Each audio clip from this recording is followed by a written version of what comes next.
Hello everyone, welcome to the Geekdom podcast, the place where we outcasts come to talk about the things we love. And welcome back, Ralph, my fabulous co-host who does all these with me. We love him very much. Now this is a big podcast today.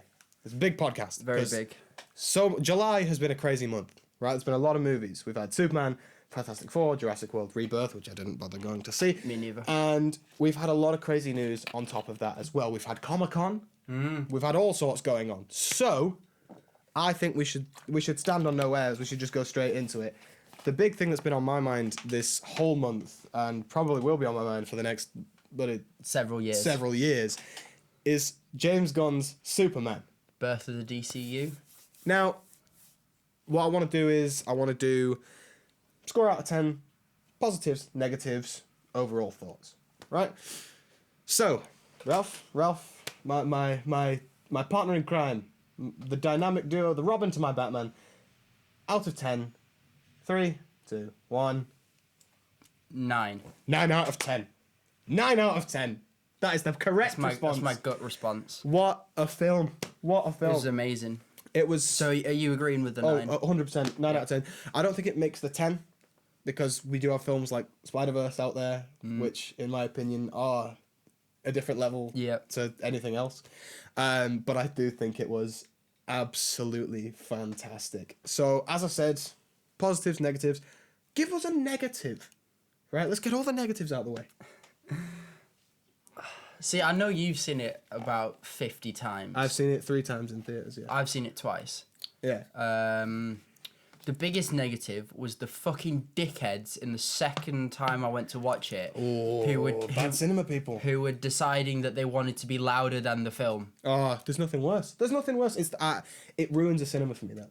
It absolutely just ruins the experience. We shut them up, but, it started... Yeah. They started quite chirpy, and they ended quite subdued. Yeah, right, okay. We shall say. But in terms of the film... Yeah.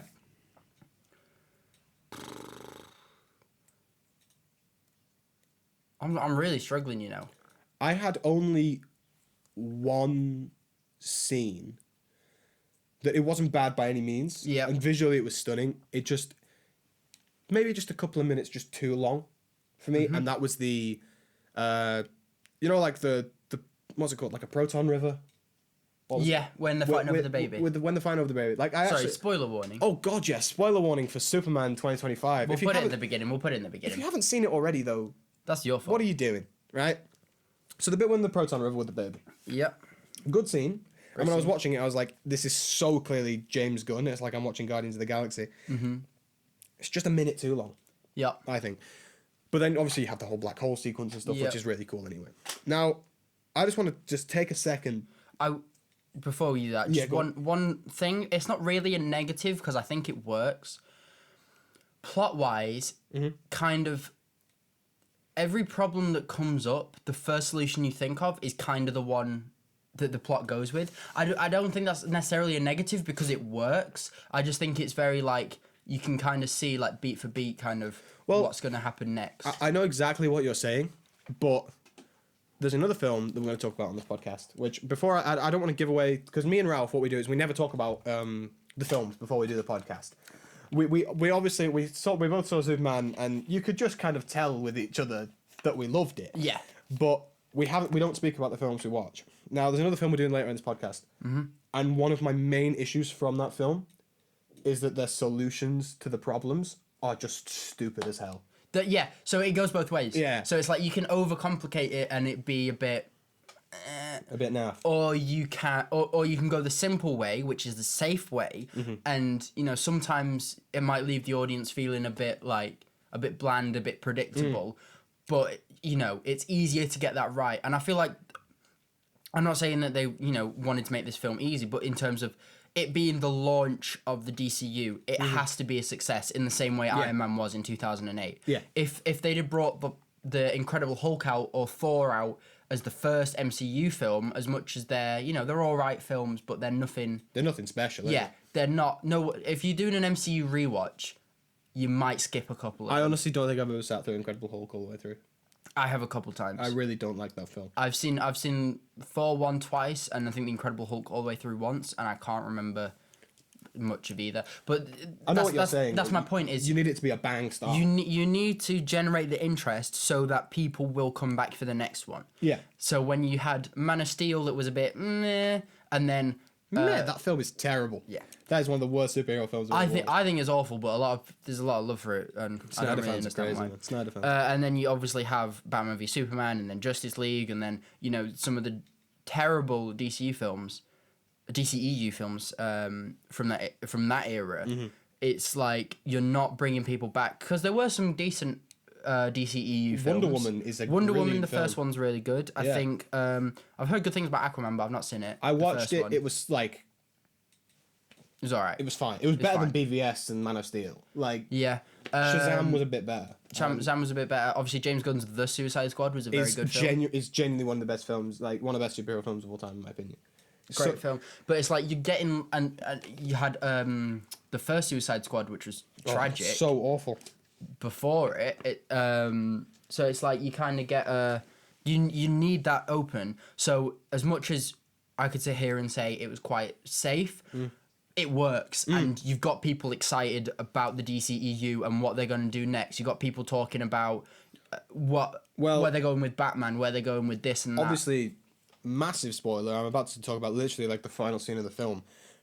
We see Supergirl, Kara Zor-El. We do, and we knew she was in it before though. That I didn't actually know going in. Did you not? I didn't know that going in. I sat there.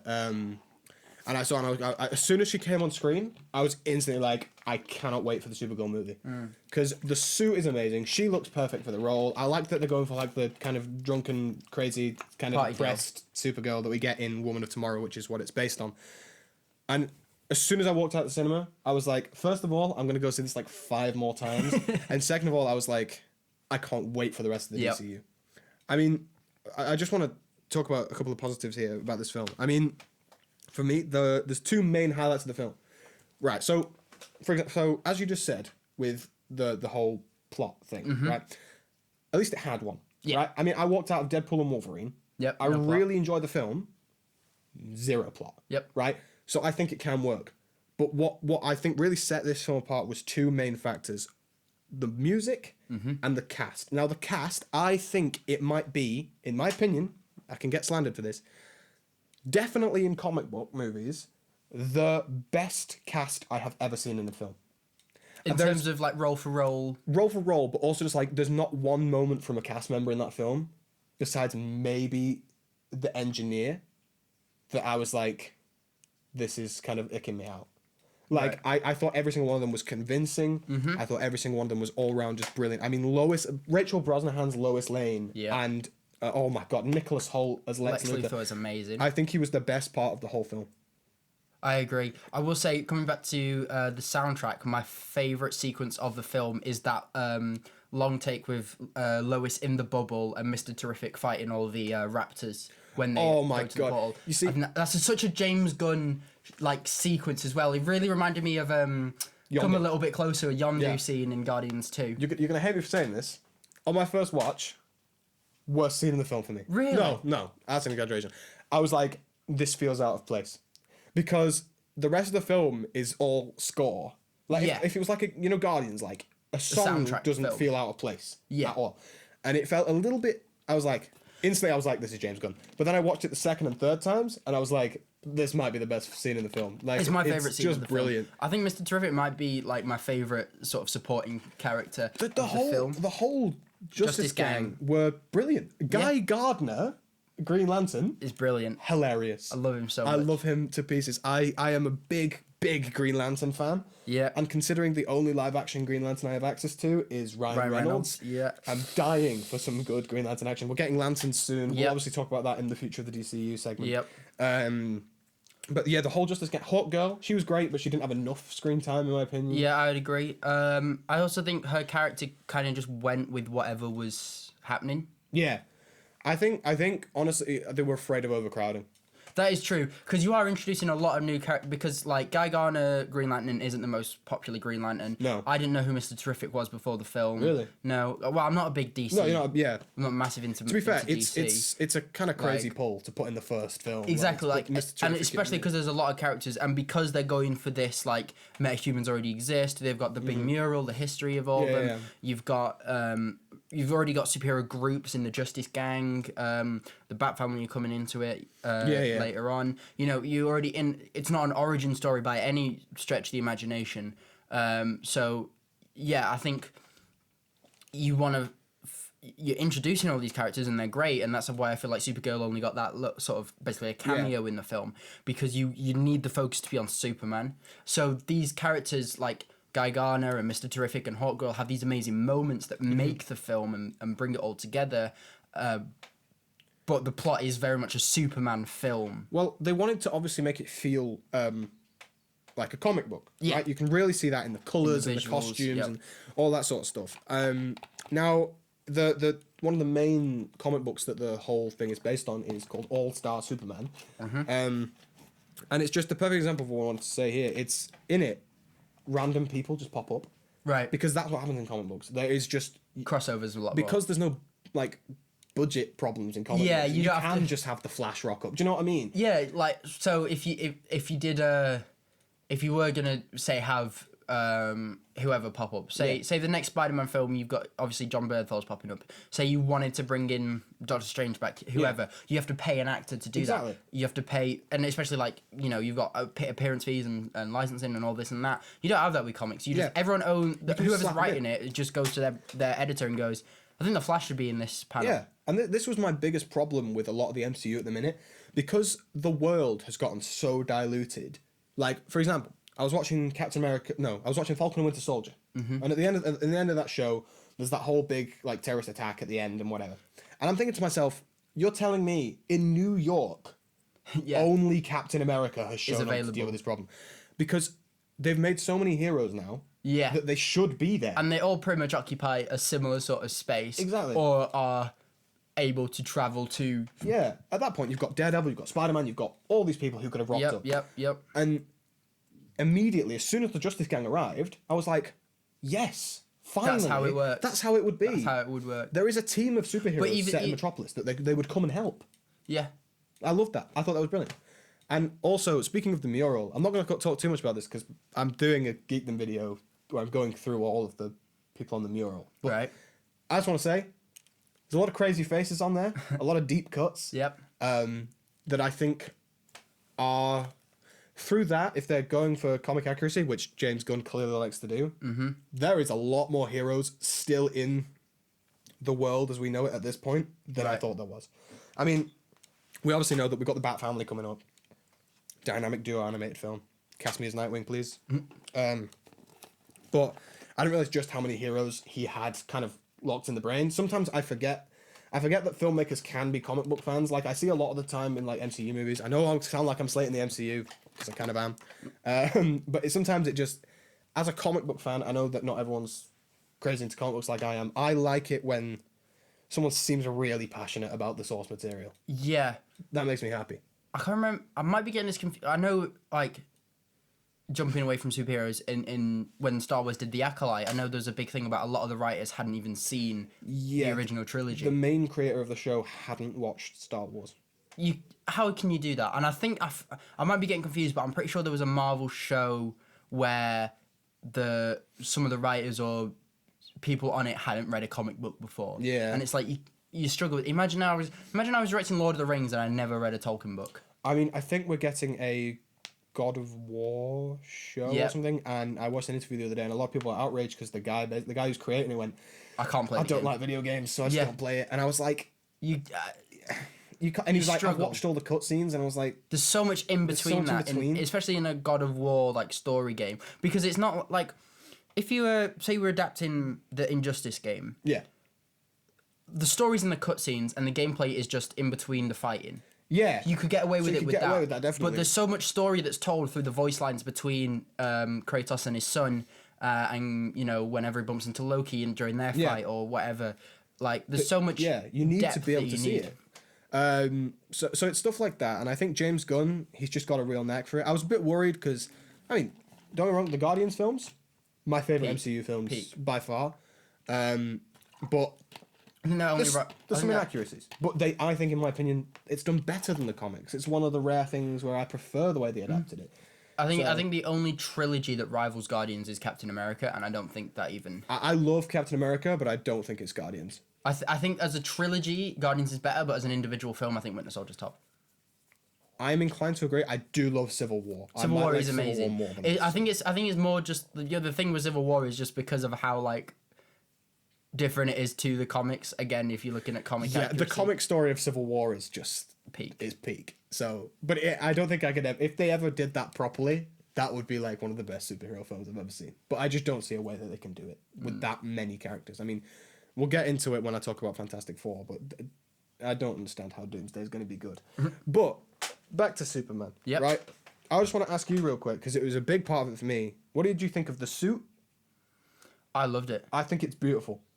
I love that they used the Kingdom Come logo. I love the shorts. I don't remember who I was saying this to, but I was saying before, superhero films need to stop trying to make superheroes realistic. So true. Because as much as like the Nolan Batman trilogy is amazing, it's not his right. whole... Alright, whatever. No, the film's great, but it's not... Right, yeah. I know what you're saying. What I'm saying is it's too realistic. He made a point of like, I want this Batman to exist in this world. Yeah. And as, you know, as cool as that seems as a concept, that's not what I want when I want to watch a superhero film. I agree. I want a new world that I could never exist and could never fathom and just escape to that for an hour to 3 hours of... You see, it's difficult really because I've literally just spent the past like 20 minutes shitting on Man of Steel and Batman vs Superman and stuff. Some of the things they do with Batfleck is unreal. There's a scene... You might not. I don't think you'll probably have watched Batman vs Superman in a very long time, but I've only seen it once. There's a scene where it's showing some security footage of him. He is moving like a shadow. He's like a demon. Yeah. And I do like a little bit of a campy Batman sometimes, but he is like. I loved Superman because he felt like he could just do anything. Do you know what I mean? But like that Batman is terrifying, and Bale is just a guy in hockey pads. Do you know what I mean? He's just punching people. But like Batman, I want it to be like demonic and scary, which I'm hoping Gunn's Batman do, because I really love the Batman. But it's similar sort of vibes of... I love Gotham in that film. Yeah. And I love his portrayal of like a year one Batman. His Bruce Wayne is terrible. There wasn't enough Bruce Wayne. No, he's just like got 4 scenes. He's like an emo kid, but Bruce Wayne is supposed to be the Mask. He's supposed to be like out being like a billionaire playboy philanthropist, you know, and like a womanizer is supposed to be what Bruce Wayne is, and instead he was just like an incel who was just sat in his room. So I think Superman did that right. They had the comic-y feel. It felt like I was watching a comic book come to life. I don't know how you can do it better than that unless you're in an animated medium like Spider-Verse. Yeah, I think it was wonderful. I think it was absolutely wonderful. Apologies if it looks different. My battery died. Camera died. Technical difficulties. But I believe we're about to talk about the future of the DC year. I believe we were. Now, there's a lot of exciting stuff coming up. We've got a few confirmed things and a few not confirmed things. The next project we're getting is Supergirl, Woman of Tomorrow. Is it not Peacemaker Season 2? I stand corrected. It's Peacemaker Season 2. We just got a new couple of trailers. I actually haven't seen Peacemaker Season 1. I'm really slacking on that. Then we've got Supergirl, Woman of Tomorrow. We've got Lanterns, which I'm just so excited for. Yeah. And we've got Clayface, the body horror film, which will be quite cool, I should hope. I think that'll be kind of an interesting thing. So we've had quite a lot of things. Obviously, we had that big slate that was announced a couple of years ago. What project...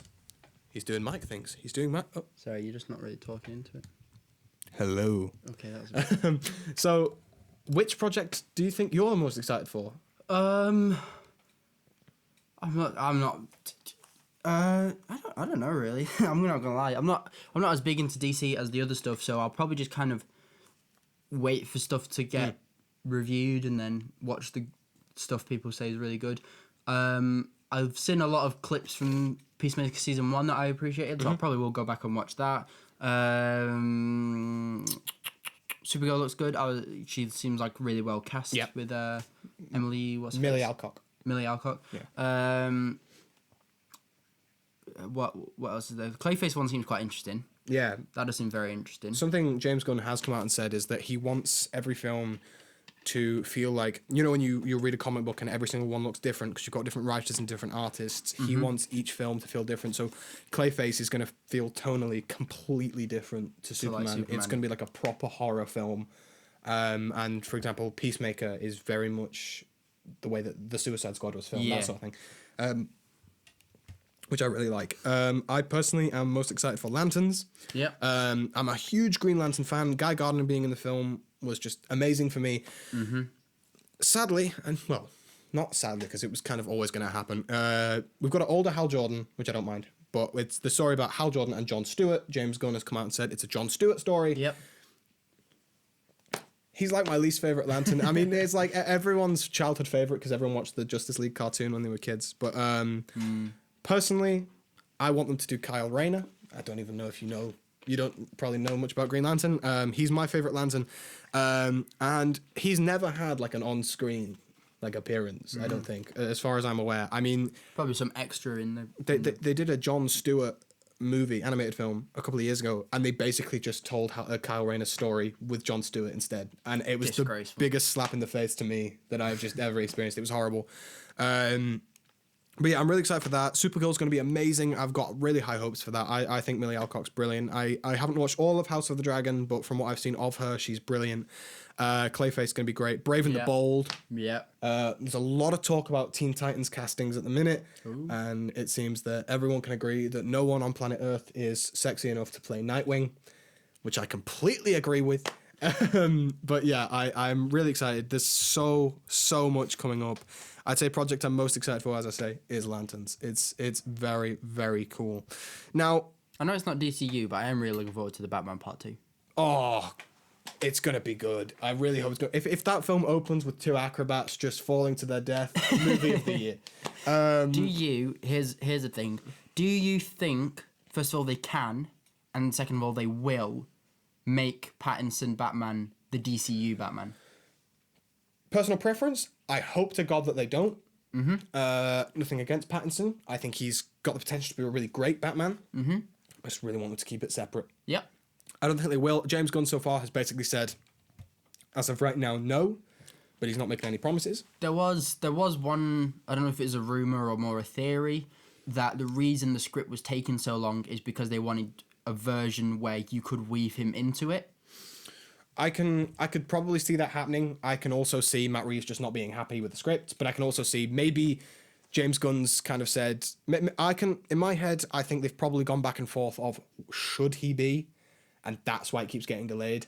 Like they haven't been able to write a script because they haven't decided on whether it's going to be in the DCU or not. To be honest, it's not ideal for fans for projects to be delayed, and it's not ideal for studios because if they get delayed, you're most likely going to be pouring more budget into filling that gap. You're probably getting delayed because they need more work, so you pay more people.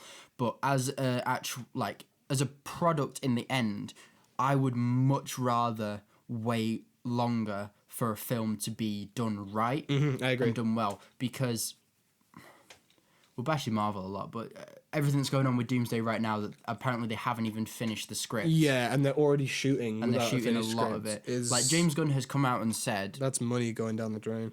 He's come out and said, we're not starting anything until we've got a script we're happy with. Yeah. And there will be some rewrites on the day. There will be some reshoots in that. They're not saying we're waiting for the script to be perfect and set in stone and never changing. But if you don't even know how it's going to end, how can you, as an actor, how can you play a character that you don't know their fate? For me, that should just be a basic requirement for filmmaking. I don't know how we've gotten to a point where, like, we're shooting what they're promising to be, like, the biggest Marvel film ever, and we don't even have a finished script. Yeah, I know. It is a lot of blockbuster films. Sometimes as an actor, you'll get your script on the day. Yeah. And it's like, as much as they're, if they're in a Marvel film, they're probably like, cream of the crop actors, A-listers, ultra professionals, unless they're Dwayne Rock Johnson. Then they're, prepared enough to essentially sight read or, have enough. They'll pull it off. Yeah, but I feel like sometimes you might watch it back and go, well, I would have said that differently or done that differently if I knew where it was leading to. I think they've made promises and they've delayed it so much that they're now just like, we need to film something. Like, because I feel like they're losing interest from the people. I've certainly lost a lot of interest. I'm not losing interest, I'm just more worried. Back to Batman, do you have a fan cast for the DCU Batman? Do you have someone that you want to be Batman? I've seen a lot of Alan... What's his Richardson? face? Yeah, Alan Richardson. He was... Reacher. Reacher, yeah. He was also in Titans on Netflix. Yeah, he was Hawk in Titans, a show that everyone hates that I quite like. I quite enjoy it. I really like it. It's not accurate by I definitely any means, like the first season. First season's really good. I really like the third season, even though everyone hates the Red Hood adaptation. Yeah. I quite like it. In terms of... I think he'd be good. I saw someone fan cast, which I thought was quite funny, and I'd love it if they did it, but they're not going to do it. Henry Cavill. I want him as General Zod.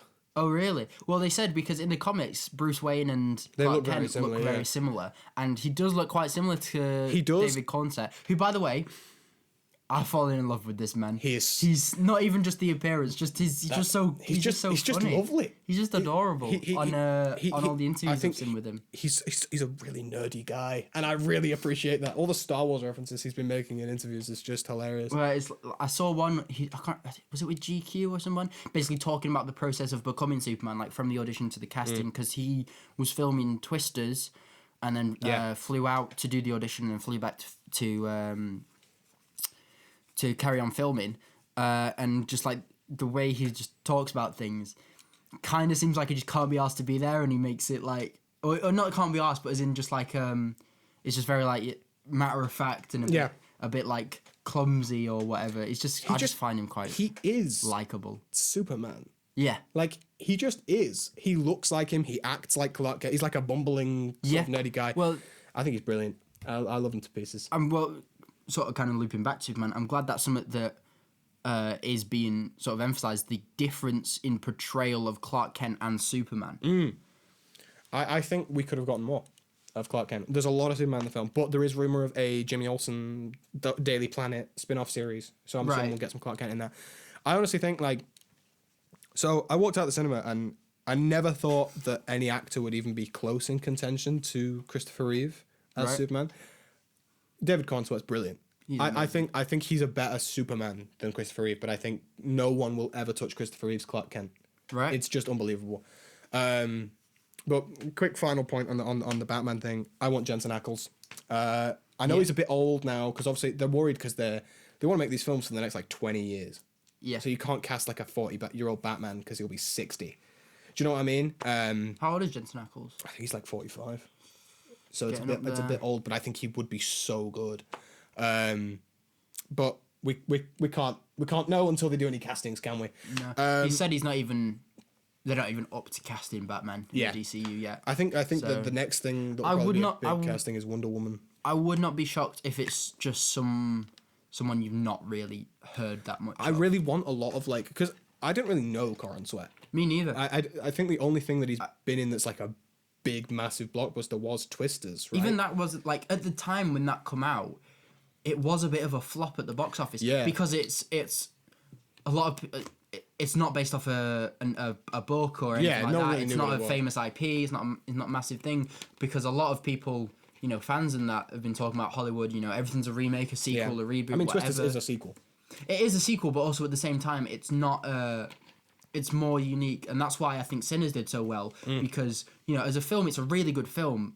It's nothing. It's not the greatest film I've ever seen, and there's some convenient plot points in it or whatever, but it's new, it's fresh, it's original, and it's... See, I watched We Live in Time with Andrew Garfield and Florence Pugh.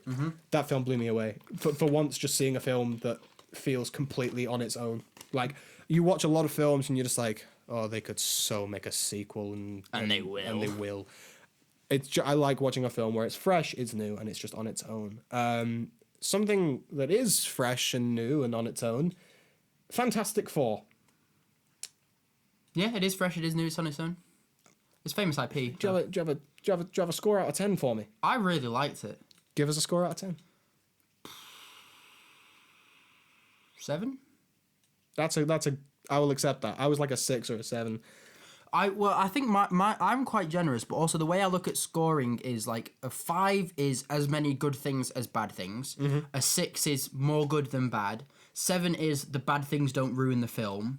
8 is noticeable, minute little details. 9 is almost perfect. 10 is perfect. Yeah, I like that. Anything less than a 5 is there's more bad than good, and like a 1 is like there's no redeeming qualities about this film. That's why I'm giving a 4 like a 6. I just thought, I went in thinking they'd promoted all this stuff with all the visuals and it's got a stacked cast and all this stuff, and I was like, finally something fresh and exciting. The gimmick of the visuals hit me for like the first 20 minutes, and then after that I just kind of felt like I was just watching another MCU movie.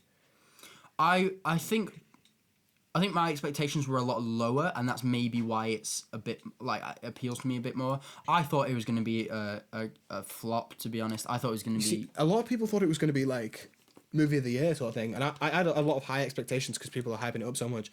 People have been claiming that it's like a 8 or a 9 like Superman. It's not even close.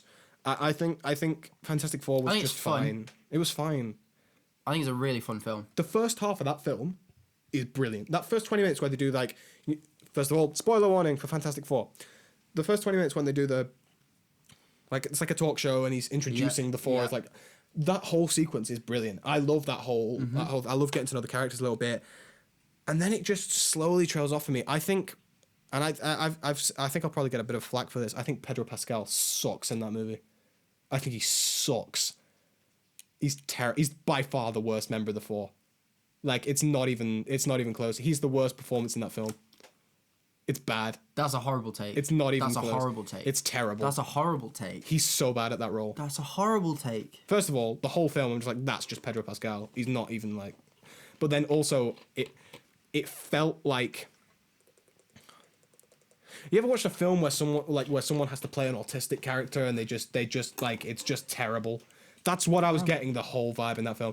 I think that I don't really know who I'd cast as Mr. Fantastic, but I think the guy in the 2000s was far better. It was like not even a question. Whereas I think Vanessa Kirby as Sue Storm was like the highlight of that film. I will maybe give you he was the worst of the four. Yeah. But I fucking love Johnny Storm portrayal. Johnny Storm was great. I really didn't expect to like it. Because I was watching all like the press beforehand, and Joseph Quinn on all of them looks like he hates his life and he just doesn't want to be there. And I was like, oh my god, is he just not gonna care like in the performance? He's great. I think he was amazing. I think Evan Moss Backrack. I think The Thing is the best acting performance in the whole film. I think he was brilliant. Vanessa Kirby, obviously amazing. She's just amazing. So as much, I would still say Pedro Pascal was brilliant in the film. I completely disagree with that. They could recast him and I wouldn't care. I'd be buzzing. Bro, it's so quiet I can hear the rain. Yeah. Because that was a horrible take. Nah, it's a fair take. It's a fair take. He's terrible.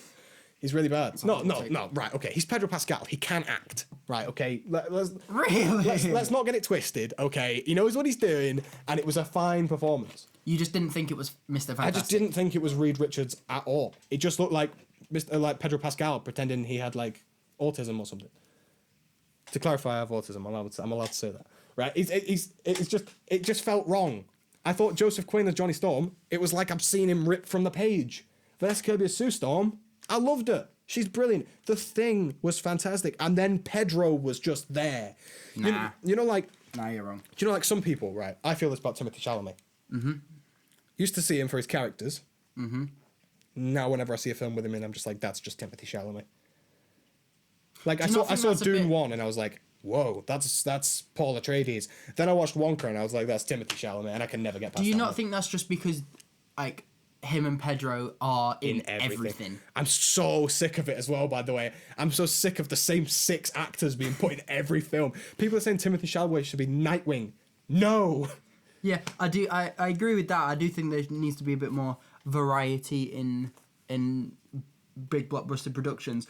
But at the same time, like, if you're cast as a lot of people, then eventually people will start to see the similarities, and then especially because they're not just casting a lot of stuff; they're casting massive things. You look at What's Pedro in? The Last of Us. He's the Mandalorian. He's in The Mandalorian. He was in Gladiators. He was in Wonder Woman. He's hit Star Wars, DC, and Marvel. Exactly. Like, he is, like, there's so much, and you've seen so much of him, and these are big films that you're bringing in massive audiences. Eventually, you're gonna get sick of him. I watched the whole film, I was just like, that's just Pedro. I think if that had come out before The Mandalorian and The Last of Us, you'd feel different. I probably would.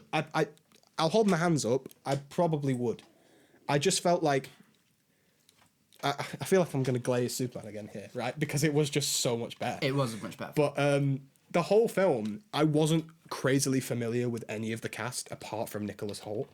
And it made it feel more real to me. I know a bit of Nathan Fillion. Like, the Thing, first, I know everyone must background, however you pronounce his name. I know his face, but obviously he looked like the Thing, so that didn't take me out. Joseph Quinn, I've only seen as Eddie Munson, and in this one he had blonde hair and was on fire, so, you know. A little bit different. Sue Storm, Vanessa Kirby, I'd never seen her in anything before, I don't know about you. So I was locked in for those Maybe guys. That's why, because it's something fresh to you. It's a fresh face or a fresh performance, so... You know, you kind of... It's the same thing with... I feel like our reactions are slightly different because you had a higher expectation to the film than I did. Yeah, I mean, I really like the Fantastic Four as a team. When you've seen Pedro Pascal put in some amazing performances and, you know, he's obviously a very talented actor, you've set that bar there. So when he matches it, you're like... No, because even so, right? So first of all, I think, just like you said, every other member of the Four outclasses him. And I think that made him... I didn't say they outclassed him. I said he was the worst. I think they're all in the same class. I think they're all better, though, in the film, is what I mean. And I think that makes him look worse in my eyes, for one. Because I think everyone else looks... In comparison. So much better to me. Say you threw him in an average film with the same... Like, what's like a mid-Marvel film? With, like, bad performance? I don't know. The Marvels. I didn't even watch it. Captain Marvel. If you put him in that... I hate the Captain Marvel slander. I'm just going to put that out there. No, but it's a mid film. I don't think it's better than mid. It's mid. It's not a mid film. Fine. What would you call a mid Marvel film? For the Dark World. No, that's a shit Marvel film. Thor: Love and Thunder is a mid Marvel film. You put him in Love and Thunder, okay, he's there. I just think that I've seen him in The Mandalorian, and I thought he's just insanely good in that. I've seen him in The Last of Us, and I thought he was brilliant. And I've seen him, for example, in something like The Unbearable Weight of Massive Talent. He's hilarious in that film, and he's really good. I just wasn't convinced. Is it him that's in the thing with Chris Evans, or is it someone else? Or is that Andrew? What, Garfield? The new one? There's a film that's just come out with Chris Evans and him. Yeah, is that them two? Yeah, it's him and Dakota Johnson. And that's it. Yeah. I haven't seen anything from that film, but I've heard he's good in it. Like, I know Pedro Pascal is a good actor, and I think that's why I was disappointed, because I know he has the potential to be great. He's a victim of his own standards. I just think it wasn't the role for him. All right, I will allow you to have your incorrect opinion. I want to clarify, I'm not a hater of Pedro, because I love Pedro. I want to just give Pedro a big hug. You know what I mean? But I didn't like him in the role. Yeah, fuck you lot doing this fucking smear campaign against Pedro. Yeah, what's going on with that? Why is everyone saying that he's a wrong un? Because he has a trans sister and he likes trans people. So some rich authors of some wizarding worlds don't like him. Fucking J.K. Rowling. You're a horrible person. We've got to talk about Harry Potter at some point in one of the pods, by the way, because there's a lot going on there. But yeah, I thought the film was... First half, brilliant. I thought all the space stuff, like all the CGI is amazing. The visual effects I was worried about, because they showed a lot of some stuff and less of others. So I was afraid that they'd put all their eggs in one basket. Yeah. And when the advert came out that had Gigantos, obviously that was an... Gigantos?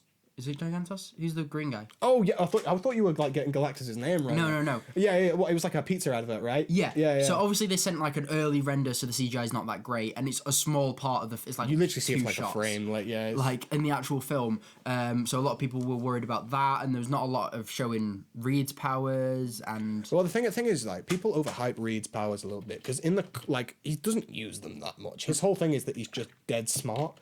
Yep. He's more of like your support hero who catches people when they're falling off buildings, that sort of thing. Yeah, it's more like you've got your Human Torch flying around burning people, and Vanessa Kirby making people invisible. I'll say this. Galactus bad. Really? Hang on. All right, let him land. The performance. Outstanding. Okay. I think he's brilliant. Yeah. The CGI, fantastic. Yeah. I think Silver Surfer in accompaniment with him, just brilliant. the whole second half, like the whole fight at the end, completely lost me. I mean, it's the same. I mean, I spoke about Wonder Woman a minute ago. I watched Wonder Woman again the other day. That whole fight with Ares at the end it ruins the film, and I think the same happened with like, it was always. I think I've got multiverse fatigue for one. All right, yeah. So when I'm seeing stuff like the main solution to let's stop Galactus is let's teleport the Earth to another part of space, and it's like, oh, Jesus Christ. And then he arrives, and then the first thing goes wrong. Oh, we'll change it to this. Oh, we'll change it to that. Oh, it's gone wrong again. Let's do this. Oh, he's got the kid. Let's go get the kid. Oh, it's gone wrong again. Let's go get this. And then we'll shove him into a thing. And I was like... I thought maybe it was a bit long.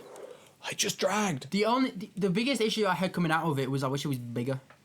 Me too. Like, because I know his powers are he can change size. Yeah. Have you seen that panel of Galactus' head, like, about to tromp Earth? Yeah. That's what I wanted. I wish we could have seen something like that. I do like that they didn't kill him. This is the point I was expecting him to return, if maybe not in Doomsday or something like that. Well, this is the point I was leading up to, right? I think the fight is I don't like it, but my point is that I think he is, in my opinion, an Avengers movie level threat. Right. Like all my heroes out there who've been playing Lego Marvel superheroes, right? I want to see the whole bloody universe go up against Galactus. He's the big bad. Like, for me, he's Doom level. He's all like, he's massive. Yeah. But I think they're teeing up Secret Wars because he's in Secret Wars. Is it? Did he have a chair? No, but that's Doomsday. Oh, that's Doomsday, of course. Secret Wars. The what's his name? The guy who has Warworld, the owner of Warworld. He brings. Is that not Doom? No, Doom takes it from the Beyonder. The Beyonder. So Doom kind of kicks him off in the comics, but the Beyonder brings all these heroes and villains in. Galactus is one of them. Right. Okay. Maybe that's how he does get back then, because obviously their theory is he doesn't have his ship, so he can't get back.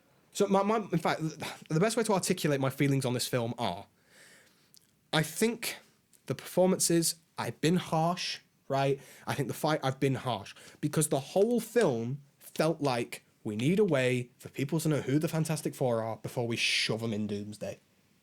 That's what I felt the whole film. I was just like, we're just doing this so that they can be in Doomsday.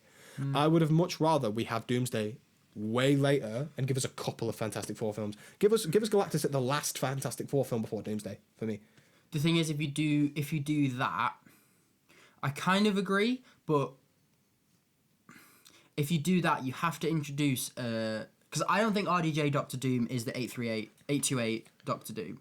Do you think he's going to be the main Doom? We spoke about this in the last podcast. I think he's the main Doom of Doomsday. Yeah. I don't think he's their Doctor Doom. I think there's a Victor Von Doom who is in Latveria. Did you see the post-credit scene? I did see the post-credit scene.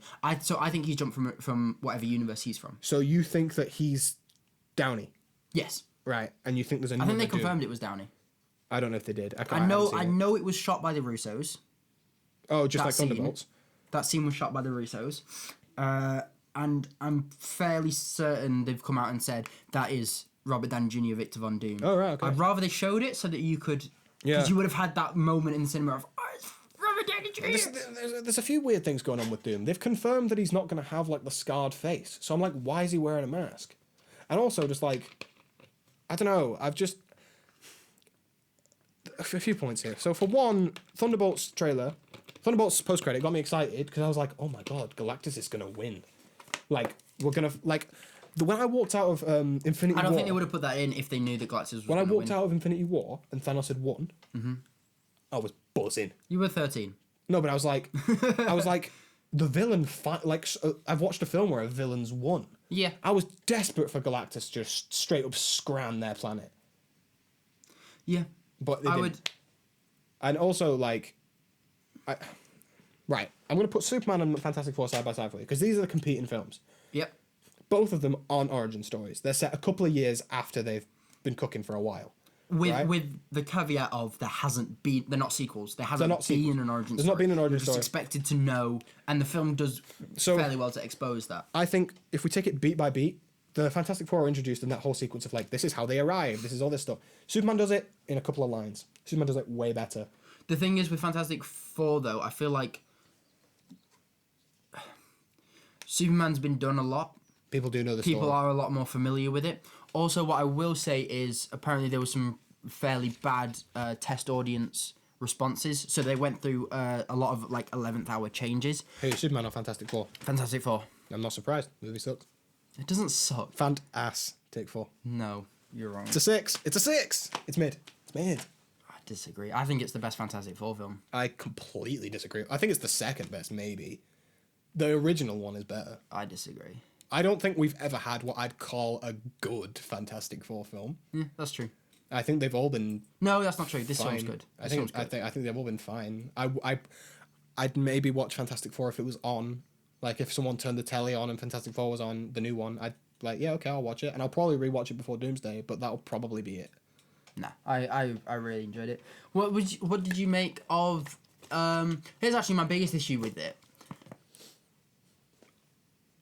I thought that the Johnny learning the language was a bit off. It was a weird story beat because it didn't really go anywhere. He just kind of played a bunch of recordings to her. Kind of used it to give her more sympathy for the Earth. I think it was more like, I don't know, when I was watching that scene, I think it might have changed in the re-edit and the reshoots. I was like, first of all, it's the worst CGI in the whole film. Which one? There's that scene where Johnny is talking to her, because it's clearly a reshoot. He's just green screened on there. Yeah. It's bad. But, that whole sequence, it felt like if she's been murdering planets and it's taken her to just, like, listen to a video for her to be, like, sad, I've got beef with that. But it is, like, to put it in real-world context, if you turned the news on and it said, I don't know, 400 people have died in a mining accident. Yeah, sad. Yeah, but it's different than if you were to see it. No, but what I'm saying is, if she has gone around and murdered countless planets, and she doesn't feel the full sadness of that until she listens to a piece of audio. No, it is. No, I disagree with that because it is because knowledge, but but she's the hearing of it. Like she's obviously like. It just felt like an excuse to have the audience feel sympathetic for her. I don't know because it's I don't want to put it in like really deep real world context, but like when sometimes, and I don't know, maybe this sounds bad for me to say, but like there's a difference between knowing and actually like witnessing. Okay, well let's put it in this context, right? You have been told by Galactus that you need to drop a bomb somewhere, right? You literally take it there, drop it and leave, right? You're telling me that you'd feel worse when if someone just played you a clip than you actually being there doing it. She came to these planets, and when you're gone, someone's going to scran you, and I've done it to protect my planet, and then someone played me a clip, I'd be like, I've already been there. I saw their faces. I think the point... Alright, yeah, I think the point is she does feel bad about them all each time, and that's why she comes and, gives Johnny the blessing and this and that. Yeah. I think the point is she's kind of like...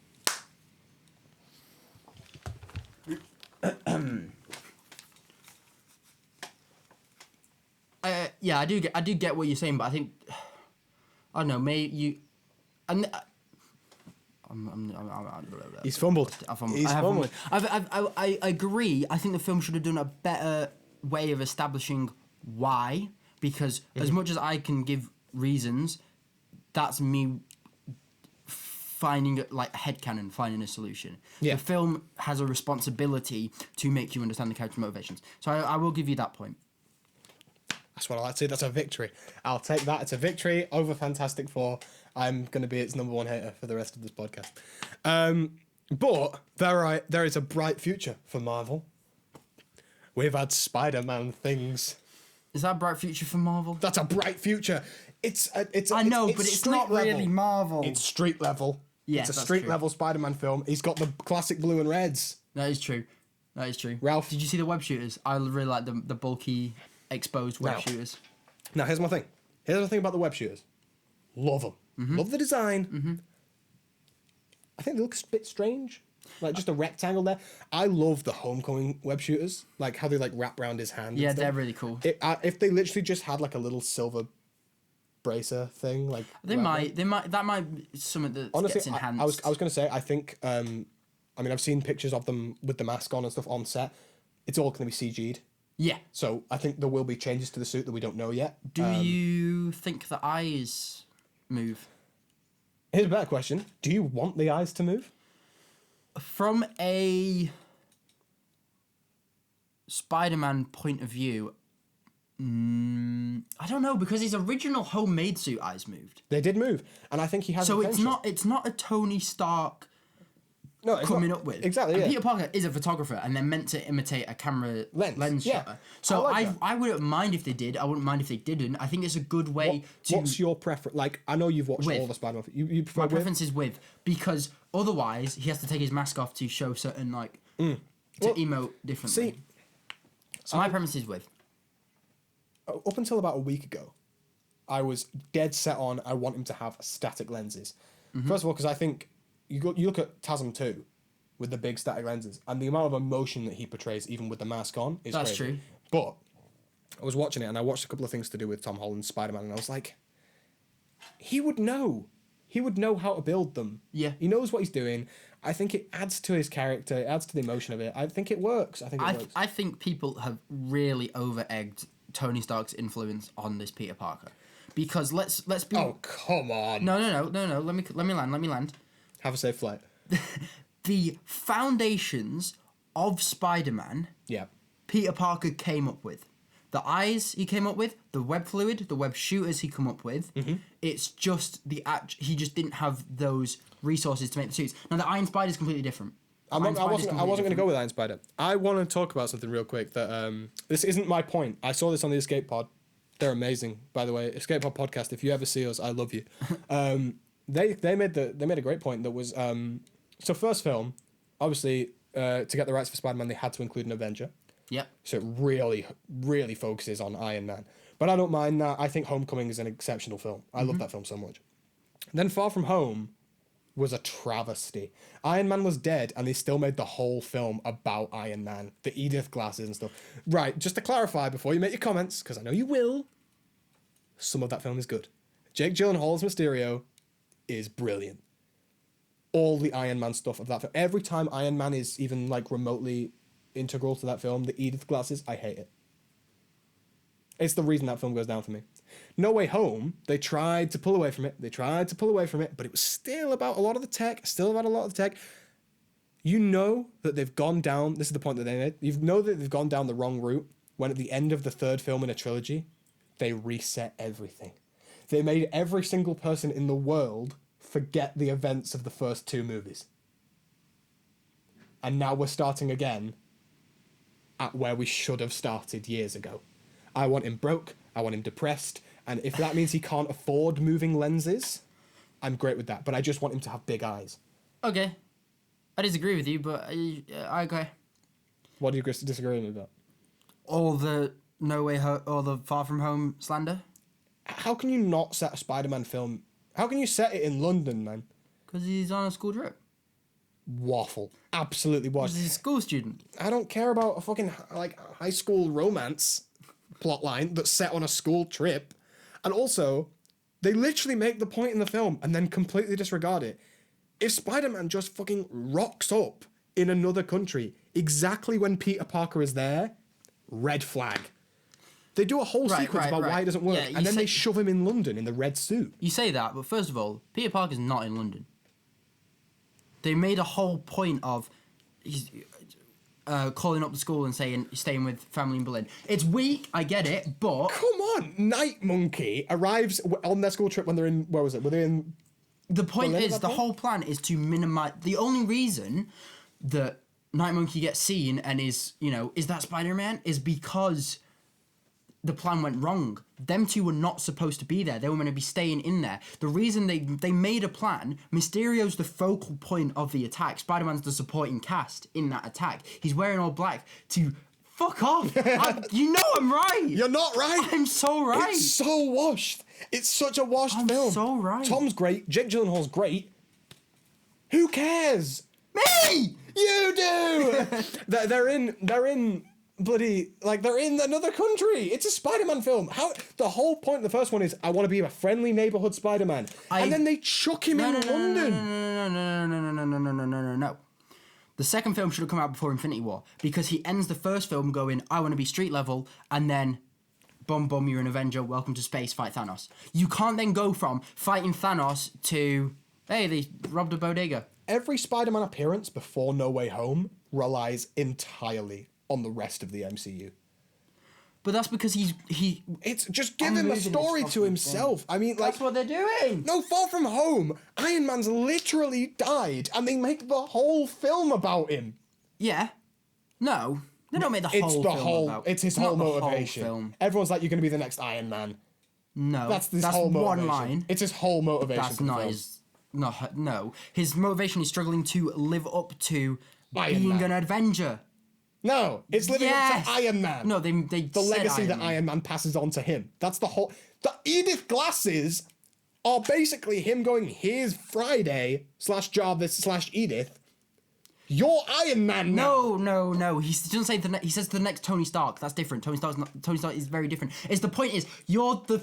Let me land! Bro, let me land! I know that the point you're making is that the whole point is that, oh yes, he's like the next Tony Stark and he misinterprets it and that should not be the plot point. No, that's not the point I was going to make. The point is, he's the future of, like, of Tony Stark's legacy. Tony Stark's legacy and Iron Man's legacy is very different. But the film's still about Tony Stark and Iron Man when it should be about Spider-Man. It's not. It's Spider-Man versus Mysterio, and somehow it's all about the tech that he used at the start of Civil War. It's about Edith and Jarvis, which is all the entire point of like Iron Man 3 and all that sort of stuff. It's all about passing on your legacy to the next Tony Stark. Talking about how he's going to be the next Iron Man. He wears the Iron Spider for half the film. He doesn't wear it for half the film. He wears it for the first scene. It's literally all about Iron Man. Wait. You say he wears it for the whole film? No, it's in No Way Home more than it's in Far From Home. It gets deleted most yeah, you know what? You are right on that point. But he's still just straight up... He doesn't want to take the Iron Spider suit with him. He doesn't want to take a Spider-Man costume. He does all of his press appearances at the start of the film in the Iron Spider. There's a deleted scene where he's fighting in a cafe in the Iron Spider. You can't do a deleted scene. That's not in the film. But what I'm saying is the entire idea that they had for this film from start to finish, what they took out and what they kept in, still revolves around Iron Man. It doesn't revolve around Iron Man. Why is Mysterio a bad guy? Because Iron Man took his tech. No. He's fired him because he was a bad guy. Every single member of the team on Mysterio's team is there because Tony Stark and Stark Industries treated them poorly. Yeah. So the entire motivation for the entire villain team is about Iron Man, and all of the heroes' motivation. The whole film is about how Iron Man / Tony Stark's legacy affects two parties. No. It's an Iron Man film. No, it's not. It's not an Iron Man film. You're being ridiculous now. The point is, they've seen the vacuum Tony Stark has left. And they want to get there before Peter does. Right? That makes it about Tony Stark. No, it doesn't. He's the catalyst. He's not the plot. Ralph. Freddy! The main motivations of the villains and the heroes are both Tony Stark based. Literally, at the end of it, it's Happy Hogan and Peter Parker using the tech that Tony Stark uses in the first film to make a new suit. It's not the Tony Stark using the first film. Well, you know in the first one when he puts his hand through all like the Iron Man. Yeah, but that's the point is the legacy is carrying on. They're moving on from him and they're focusing on this new kid. That's the point. But the point is it's still all right. Tony Stark gives him the tools, but it's still his design. It's still Peter Parker's design. Apart from the Edith glasses, which are the focal point of the entire. No, but they're the point because they're the power. Like they wouldn't. Peter didn't want them. He barely uses them. He uses them in like 2 scenes. Yeah, but there's the guy who Tony Stark openly trusted with everything, Peter Parker. Yeah. And there's the guy who Tony Stark robbed of everything, Jake Gyllenhaal. They're both after the Edith glasses, which are Tony Stark's legacy. After the Edith glasses. He's trying to keep them from him. Yeah, but that's different. Like that's like saying you could have. There's. I'm sure there's another film where another group has Stark level tech, and the point is that they have to just prevent a fucking evil supervillain from having advanced technology. That's the point. That's Age of Ultron at a push. But even that's an evil Jarvis, and that works because Iron Man's still cutting about and he's a main member of the team. The only other thing that I think is comparable is The Falcon and the Winter Soldier. I don't know how we've got here. Neither do I. But I'm very angry because you're very wrong. No, I'm very right. That movie is like one of the worst Spider-Man films. It's not I'd happily sit and watch it. It's not as awful as other things. I prefer it to Fantastic Four. But it's not a good Spider-Man film at all. I think I'd rather watch like every Move on other before I one. punch him. Move on before I punch him. We were on the suit and we moved on. I was in Glasgow yesterday. They were shooting 13 minutes away from me, and my parents wouldn't let me go and see it. Disown them. That was really sad. Move out. But something that I saw today, which I didn't know about, I only saw it about 5 minutes before we started recording the podcast. Scorpion's in it. Yeah. The actor, whose name I have forgotten. Something Mando. I'm really sorry. I've forgotten your name. Mr. Mando. He's in it, which is really cool. Finally, a setup that was in Homecoming is now getting realised, which I like. Is there any other villains that you'd like to see? Because I think Martin Lee has been confirmed. Most likely. He's not confirmed, but but the tank has the... Yeah. So I have a query on whether he will be the actual main villain or whether he will be more of like a puppet orchestrating from the shadows revealed in a post-credit scene or something. They've confirmed they're not bringing Miles Morales into this film. Thank God. They've confirmed Mark Ruffalo Hulk's going to be in this film, though. Sad. But he's coming back as Hulk, apparently. Really? Maybe a good thing then. Not as Smart Hulk. I hate Smart. Put him in as Banner. I don't care. Don't give me Smart Hulk. I don't want him to have a major role. Neither do I. I want him to have like a Hawk Girl level. He's there for a bit. Yeah, I'm very excited for Punisher coming in. Is he confirmed? He's confirmed. Very excited for that then. I love that. Very excited. Do you reckon we'll get a Daredevil cameo? Or do you reckon he'll be in Daredevil season 2? I'd be surprised if either of them appeared in either.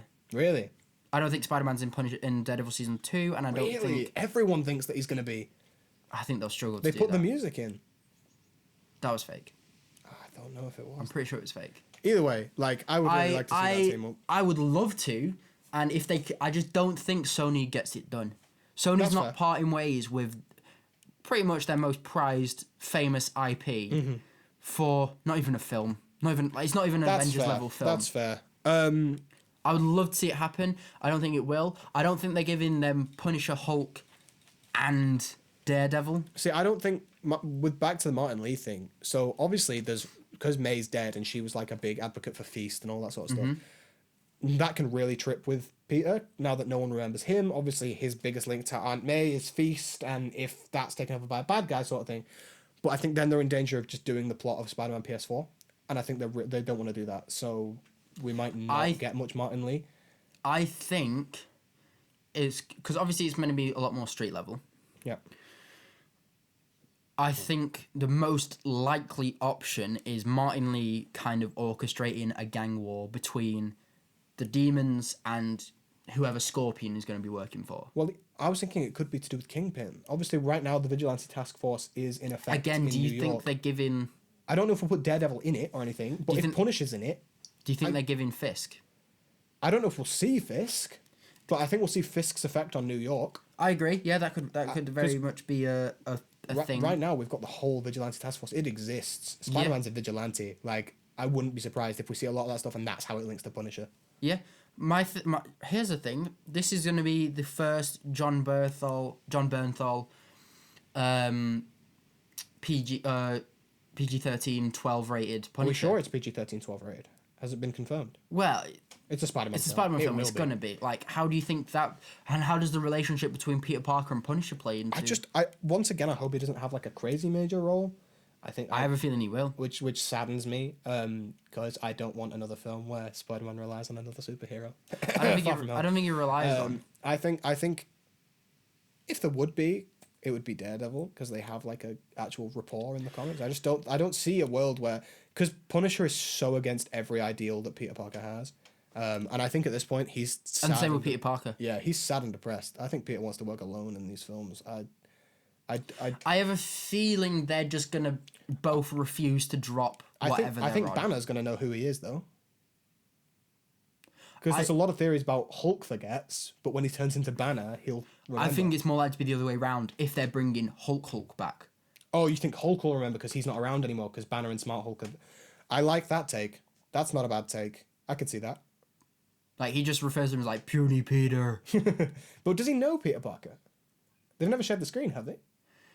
Apart from the Endgame final battle. But like, does Hulk not know what Banner knows? To a level, like, as in he knows Thor, he knows Iron Man. Yeah, I suppose he would, wouldn't he? To a level, like, it's like they've obviously been in battles together. I don't know if they've ever had like a physical interaction. And together. Tony would have probably spoken about him, especially now that Smart Hulk and Hulk. Yeah, they know a lot more. They're a lot more, or they were a lot more combined. How do you, if that is true, that's if the rumor is that Smart Hulk's gone and Savage Hulk's coming back, I think is how they referred to it. How do you think that happens? Well, I think they are setting up a World War Hulk thing, aren't they? Well, they brought Thingy back. What? They brought his son from Sakaar. I think that really sets up a World War Hulk thing. And there was concept art for, I don't know if it's Secret Wars or Doomsday, of a Planet Hulk. Yeah, that's what I meant. Not World War Hulk, sorry. Planet Hulk. I think there was a lot of backlash to Smart Hulk, and everyone wants Berserker Hulk and all that sort of stuff. I think it's more just like, when you get Smart Hulk, a lot of people thought they were shutting the door to a lot of storylines to do with Hulk. Yeah. And also, they never really got that Hulk right. No. And also, haven't they just got their full ownership of the Hulk back? Is that something that's happened recently? I think it has. If it has, I've missed it. Because they couldn't make a Hulk film, could they? It was still Universal's. Yeah, so I think they might have got their rights back. So he's going to be allowed to appear in more projects or something like that. Honestly... Interesting. I just kind of would like a Spider-Man film that's just about Spider-Man. I agree, but the point of... We can say that easily as fans, and as fans it would probably be better, but to make it an MCU film, part of the clause in the contract is that Marvel loans a MCU Marvel brand but is that still Sony. The same? Because I swear they struck a new deal a couple of years ago. It's still in the clause. Right, okay. Because the original deal was... the Home trilogy plus Civil War, Infinity War, Endgame. Yeah. Then that's when there was a lot of talk of Sony didn't want to sign a new deal and bring Tom Holland into their Venom, Morbius verse. That verse. I just... And then obviously they struck a new deal when Tom Holland was drunk in a pub, and I'm pretty sure it's the same thing. I'm pretty sure when they signed it... Actually, no. Originally, No Way Home wasn't in the deal. No Way Home was the first film of the new deal. Oh, right, okay. And so they signed up for I think it was 2 or 3 more Spider-Man films and 2 more team-up films. But I mean, like, No Way Home, besides things like Happy Hogan and Charlie Cox's Daredevil, it's not really a cameo fest besides the spiders. But you also had Doctor Strange in there. Like, he's a key element. I forgot about... Yeah. He's a key... He was who they loaned to it. So the first one was Tony Stark, the second one was Nick Fury, and the third one was Doctor Strange. It's so sad that it all relies on these other characters. I feel like Spider-Man has such... I don't know this, but it could be a clause in the contract of the Marvel characters we loan you have to have X amount of impact on the plot. Yeah. Probably. Because the whole, in terms of, it's a Sony production in partnership with Marvel, right? So Sony have a team that are developing the story. Kevin Feige will then oversee, give his notes, but I don't think they have to act on those. So say Kevin Feige says the Hulk needs to do more in this because we're loaning him. I don't know if they have to. It might be in the contract that they have to appear in the final battle, maybe. Because if you look at all, other than Iron Man in the first one, all the characters they loaned over have had some level of importance to the final battle. So obviously Doctor Strange cast the spell. Nick Fury's present in London, and Doctor Strange is also on the Statue of Liberty. Yeah, that's what I mean. He cast the spell. Yeah. Of wipes the memory. Like, and then Iron Man is just all the way throughout Homecoming. So he's got a pretty. I love Homecoming. Right. I'm not. You gave a face of why is he hating on Homecoming there? He is all the way throughout. I just think that it's overhated, this trilogy. No, I love Homecoming, and I think No Way Home's amazing. I just think Far From Home... We're not going back to this, because we'll get angry again. We're already at 26 more minutes. Wow, we've done... the camera's on red again. Oh, for God's sake. Right, well, we've got more technical difficulties, but we'll come back with a Spider-Man suit ranking, I should think. Is Spider-Man suit ranking the last... thing, or is there any more? There is more, but I can just put it on my own channel if we want to keep it short, because we've done about an hour and a half. Okay, so what I want to talk to you is well, obviously we've got this new Spider-Man suit. I want to ask you, what are your... I have got top 5 here, but if you only have a top 3, that's fine. Top 5 spider suits from movies. Right, okay? So you said we can include the Spider-Verse ones if they're like principal characters. Yes. I think the bar I'll set is like characters like I'll allow like Jessica Drew and stuff, but I won't allow you to say what was his name? No, Scarlet Spider's fine, but like Gunslinger Spider-Man who's on for like 2 frames. No, I'll not allow that. Okay. But and I will allow the like principal suits from the Insomniac games. Okay. But no. Just obscure. No, the obscure ones. So I'll run through my list while you kind of create yours. I know the 5. I'm just bringing the order.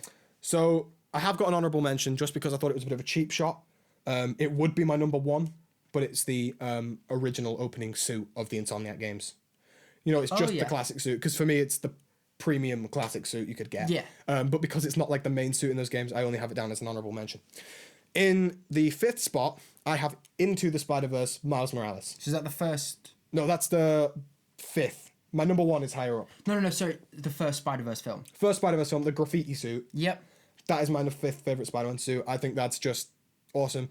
Obviously, there's a lot of Spider suits from the comics that I prefer to a lot of these, but if we're talking specifically movies, I think the Into the Spider-Verse suit is amazing. It really captures his sort of like his personality a lot more than his second suit did. Not that I don't love the second suit, because I do.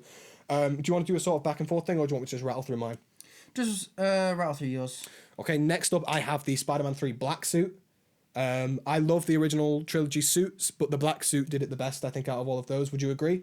Or do you prefer the blue and reds from the Raimi trilogy? I hate all of them. You hate them?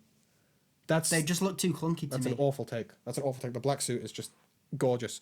Now that I'm thinking about it, would you allow me to have the Insomniac black suit on my list, considering it's like one of the main suits for the second? No, that's fine. I'll allow you to have that. Okay, I'm replacing the Spider-Man 3 black suit with that, because the Insomniac black suit is just like the best thing I've ever seen in my life.